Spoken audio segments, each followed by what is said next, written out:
Nuit du 26-27 juillet 1989. Longue rencontre, entre guillemets, très consciente et très douloureuse avec les gardiens du centre sexuel. J'ai crié.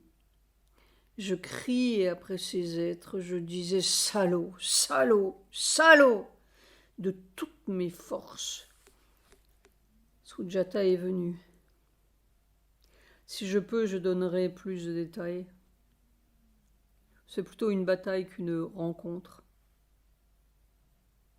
Je n'imaginais pas qu'il y avait des êtres qui faisaient ce sale boulot et cruel. 29 juillet 1989. Claude Brun me dit « Tous les circuits qui sont atteints chez vous, ce sont les circuits de fermeture pour se défendre des agressions. » C'est très intéressant. On est complètement vulnérable. C'est la forteresse, F majuscule, qui se démolit. Plus de fermeture. Et cela correspond à l'élément métal. Exactement. 31 juillet 1989. C'est vraiment une foudre à tout casser. F majuscule. L'Inde, l'âme du monde, est dans un cauchemar profond. Août 1989, chronologie des événements mondiaux. 3 août, Sri Lanka. La première phase des pourparlers sur le retrait des 45 000 soldats indiens n'a pas abouti à un accord. 6 août, Bangladesh. De graves inondations dans le nord-est du pays font au moins 150 morts. Sri Lanka.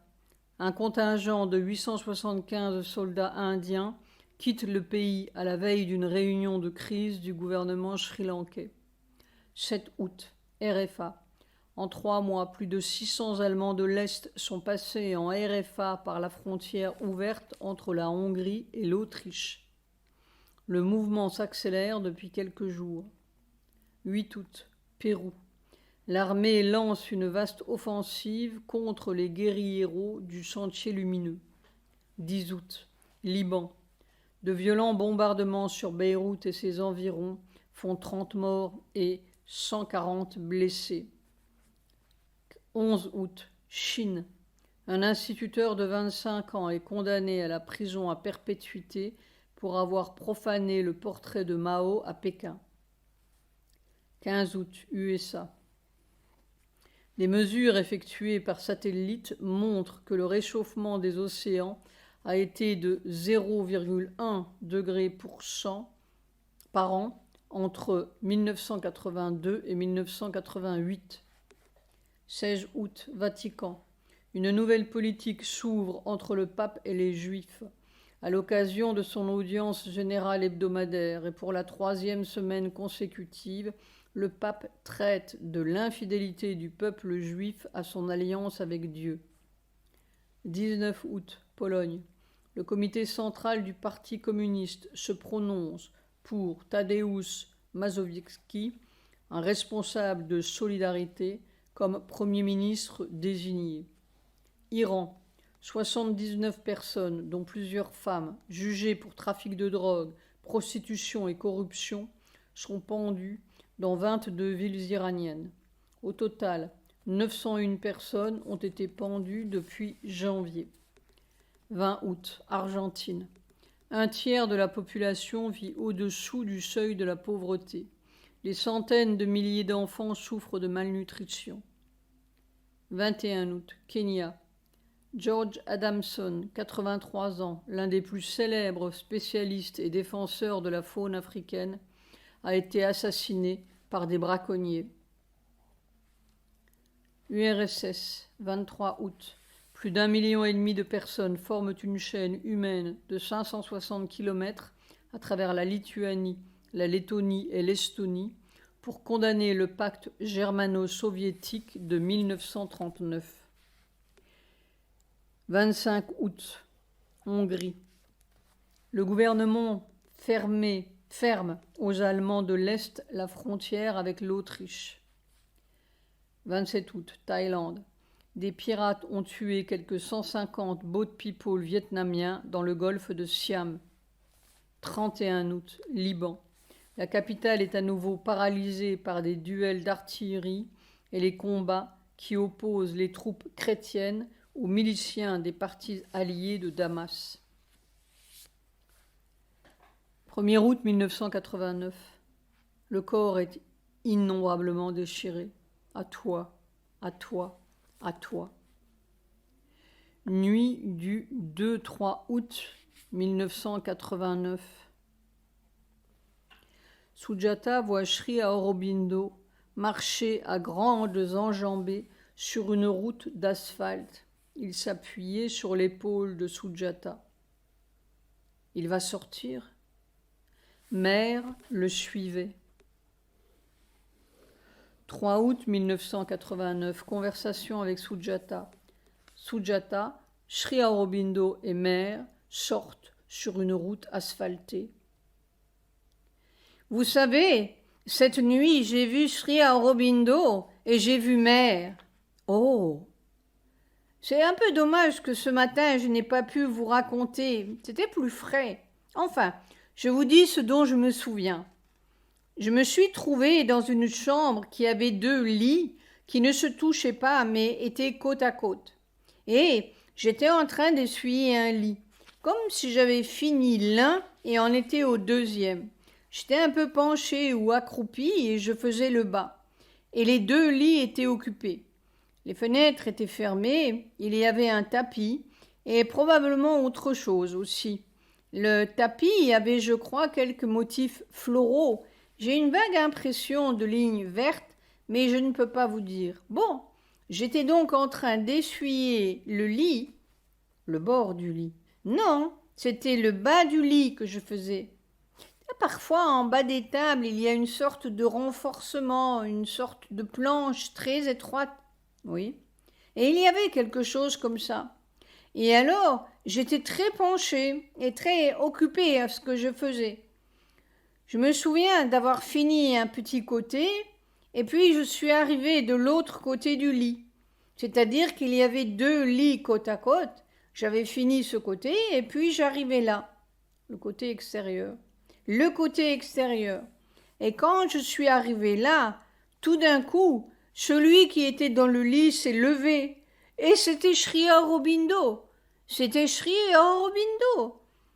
Et non seulement il s'est levé, mais il voulait descendre. Et comme j'étais accroupie, il a posé sa main sur mon épaule et c'était si lourd, vous savez. Je pensais que j'allais dégringoler. Saprem et Sujata rient. Et il mettait ses pieds sur le sol, vous comprenez? Et il se levait. Comme vous faites parfois aussi, n'est-ce pas? Vous vous appuyez sur mon épaule, comme ça. Alors, il s'est bien appuyé sur mon épaule, rire, pour se lever. Mais j'ai pensé, je vais dégringoler. Et puis j'ai dit non, ça ne va pas. Il ne faut pas parce que, après, si je ne tiens pas le coup, c'est lui qui va tomber. Saprem rit. Et il se fera mal aux jambes. J'ai pensé tout cela, donc j'ai tenu. Et très doucement, parce que j'étais vraiment pliée en 2. Rire. Saprem riant. Ça ne m'étonne pas. Et je me suis relevée. Il était debout, toujours s'appuyant sur moi. Et à ce moment-là, quand je me suis levée, j'ai vu que dans l'autre lit, c'était Mère qui était là. Elle était assise. Et elle s'était relevée, pas encore debout. Pas descendue encore. Pas descendue de son lit, mais relevée comme ça. Assise. Assise. Les jambes allongées, assise. Et j'ai vu qu'elle portait une robe de couleur rose, très lumineuse, très vive, mais si belle. Ça lui allait. Sujata éclate de rire. Parfaitement. Bon, elle regardait. Et alors, Sri Aurobindo voulait sortir prendre son bain, mais sa salle de bain n'était pas à côté. Il fallait sortir. Sa salle de bain se trouvait ailleurs. Nous sommes donc sortis. Et avec Mère, il m'a semblé voir 3 autres femmes ou 3 personnes. 3 femmes qui s'occupaient de Mère. Moi, Mère me tirait un peu, n'est-ce pas? Je regardais, mais c'était Sri Aurobindo. Sujata rit. Alors j'allais avec lui. Et puis, à un moment donné, nous sommes trouvés sur une route et tout d'un coup, j'ai réalisé à quelle vitesse Sri Aurobindo marchait. Parce que j'avais presque besoin de courir pour qu'il puisse toujours garder son support. Et son bras sur ton épaule. Oui, parce que vraiment, j'étais comme un support. Et à un moment donné, j'ai regardé derrière dans la rue, même Mère était à une certaine distance en arrière. Au début, il m'a semblé que et Mère et Sri Aurobindo, tout le monde marchait rapidement. Puis, j'ai vu que Sri Aurobindo, alors, avait des pas d'une rapidité et long strides, de grandes enjambées. Vous savez, non pas qu'il courait, mais de long strides, et il était grand. Il était grand, solide. Il était vraiment grand. Oui. Et il était vraiment grand, solide. Après, nous sommes arrivés dans un endroit avec des escaliers de bois, je crois. Il fallait monter des marches. Il y avait une salle de bain pour Mère et un peu plus loin, une pour Sri Aurobindo. C'est ce que j'ai vu, en gros. Après, j'ai vu autre chose qui... Mais voilà. Et comment était cette route? J'ai eu l'impression que c'était asphalté. Oh, une route asphaltée? Et j'ai eu l'impression. Et cet endroit où ils avaient ces salles de bain, ça ressemblait à quoi? Tu ne saurais pas dire? Cela ne te rappelait rien? Rien du tout. Rien du tout. Une route asphaltée. Il y avait des gens, non? Pas que j'ai vu sur la route pendant notre marche. Il y avait Sri Aurobindo devant et puis Mère derrière. Oui, oui. Et pendant notre marche, je ne sais même pas ce qui est arrivé à ces 3 femmes qui devaient s'occuper de Mère. J'ai eu une vague impression que l'une d'elles était Vasudha, mais je ne peux pas vous dire. Oui. C'est peut-être mon imagination après. Oui. Tu voyais Mère seule en fait. À ce moment-là, je voyais Mère seule. Oui, quand elle marchait juste derrière Sri Aurobindo. Oui, mais alors là, Sri Aurobindo, Sujata rit. Oui, les enjambées. Oh oui, quel grand. De vrais long strides, vous savez, et la rapidité. Eh bien, c'est important ça. Il sort et il marche sur une route qui est tout à fait du monde puisqu'elle est asphaltée. Une route publique. Eh bien, écoute, c'est intéressant. Si Kalki se mettait en route, ce serait bien. Il voulait aller prendre son bain, et Mère de même. Mère aussi sortait pour prendre son bain. Je ne sais pas ce que cela veut dire, prendre son bain. Oui, ça joue toujours un rôle très important, ce bain. Dans certaines visions que j'ai eues de Sri Aurobindo aussi et de Mère. Et Mère, on le sait, elle l'a dit plusieurs fois. Sri Aurobindo, je ne peux pas vous dire exactement comment il était habillé. En dhoti, oui, mais je n'arrive pas à me souvenir des couleurs. Peut-être parce que c'était blanc, je n'ai pas fait attention. Mais Mère, comme j'ai regardé, 2 fois, j'ai vraiment regardé, elle était habillée d'une robe, C'était une robe, ce n'était pas un sari, une robe rose si belle et très lumineuse. Un rose lumineux. Sri Aurobindo est en route. Il a toujours été en route, bien entendu. Il n'a pas cessé d'être en route, mais enfin là, ça a l'air une route asphaltée. Il sort, n'est-ce pas? Il marche. Je ne sais pas, ça m'a l'air bon. En tout cas, c'était bon de... Sujata rit beaucoup. C'était bon pour toi, hein? Ça pèse sur les épaules. Satprem rit. Mais vraiment, vous savez, pour se relever, pour descendre de son lit, il a... Je n'ose pas le faire, mais de tout son poids. Et vraiment, je pensais que j'allais dégringoler. Je suis costaud de moi, n'est-ce pas? Mais... Ah oui, c'est solide, Sri Aurobindo, c'est une montagne.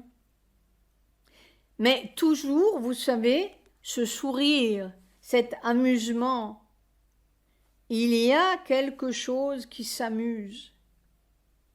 Mère était plus sérieuse. Mère était derrière, elle était plus sérieuse. Mais Sri Aurobindo, très souriant, très souriant, très souriant. N'est-ce pas? J'imagine que quand c'est comme cela, un Sri Aurobindo comme ça, il n'y a pas d'obstacle, il n'y a rien, il n'y a rien. Oh, s'il décide, il n'y a rien. Et il n'y a rien. Ah ça, j'ai vu Sri Aurobindo. Rien. C'est une petite bille, la terre, tu comprends? Simplement, il y a un certain jeu qui est joué, et il sait mieux que nous. Mais il n'y a pas la fantaisie d'un obstacle, n'est-ce pas? Il est réellement tout-puissant. Seulement, c'est la toute-puissance de la suprême connaissance, qui sait exactement ce qu'il faut, et pour qui le moindre atome compte. Parce qu'en fait, il est le moindre atome. Alors les obstacles, c'est... Vu de ce plan-là, eh bien, c'est un énorme jeu, ou un petit jeu peut-être, riant. Mais en fait, la route était toute dégagée, il n'y avait pas... Oui. La route était dégagée, et pourtant c'était une route du monde. Oui, asphaltée, on ne peut pas être plus matériel. Vous vous souvenez, une autre fois, je vous avais raconté que vous accompagniez Mère, et je regardais avec quelle vitesse vous avanciez aux côtés de la chaise de Mère. Ah oui, je me souviens de cela. Avec quelle vitesse vous deviez courir pour... Oui. Eh bien, cette fois, j'ai eu l'impression que moi, j'étais obligée de courir. Je ne vous ai pas vu, c'est curieux. J'ai vu seulement Mère, Sri Aurobindo, mais il y avait quelqu'un à qui je disais « Allez avertir Champaklal pour que le bain de Sri Aurobindo soit prêt. »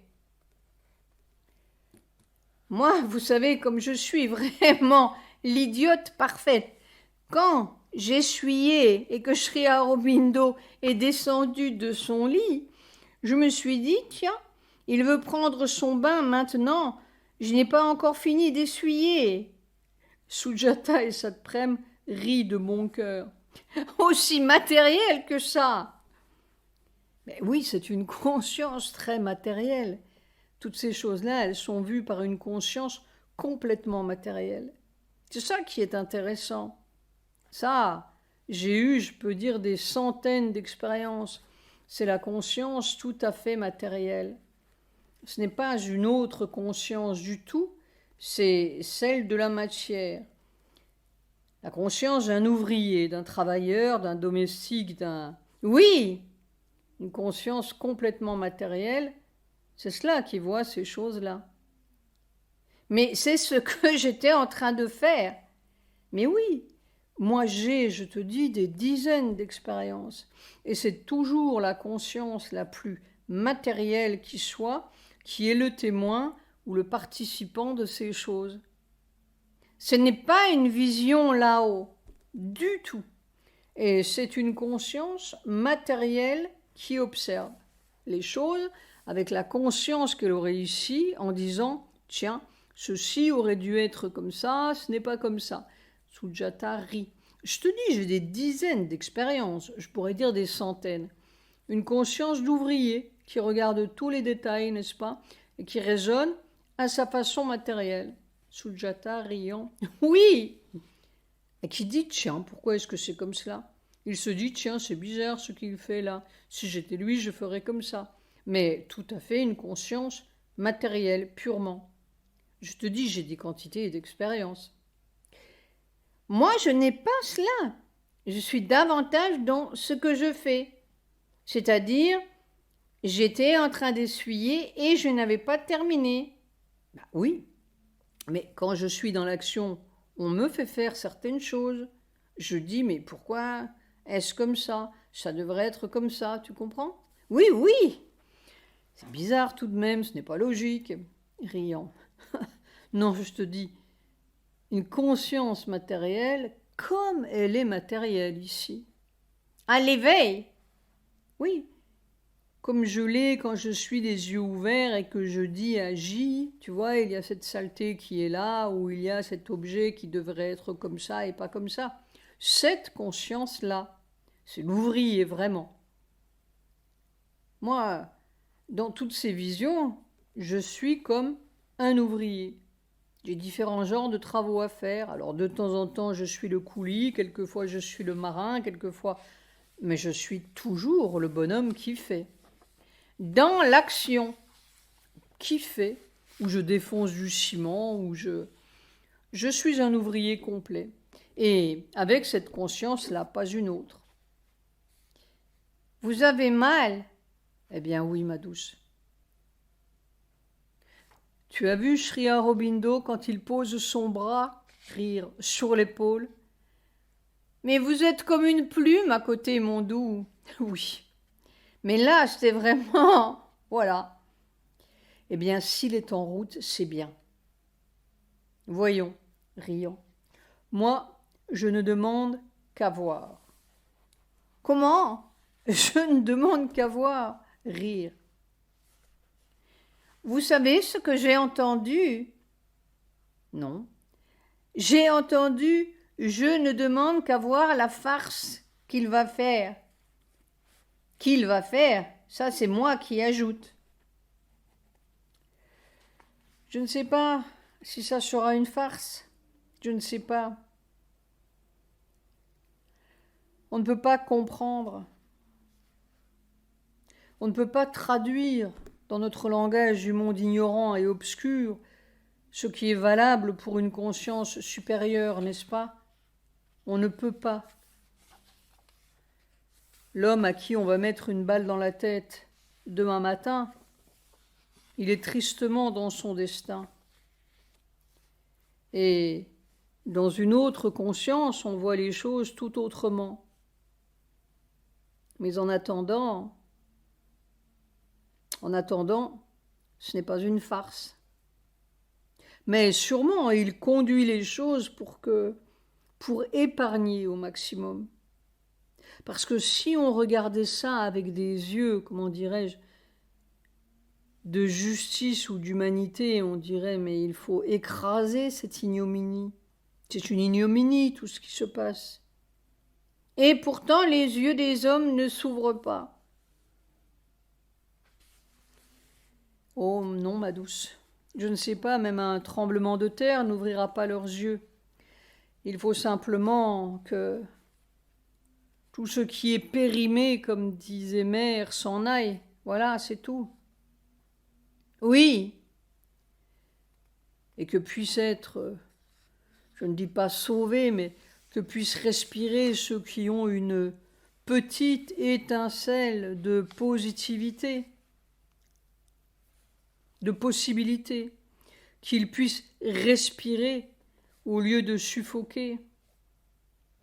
Mais la masse dépérimée, il faut vraiment qu'elle s'en aille, parce que c'est strictement non progressif, non évolutif, c'est simplement de la masse qui encrasse le monde de plus en plus.